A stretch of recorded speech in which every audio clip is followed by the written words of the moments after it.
Today in this video we will learn about how to set up customer pricing in your domain control panel. In order to set up the customer pricing, go to Products, Domains, Customer Prices.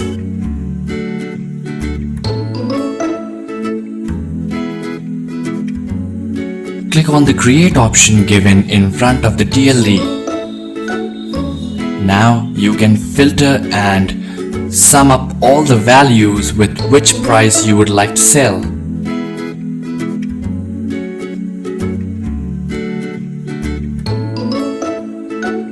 You can verify the prices as shown in the screen below.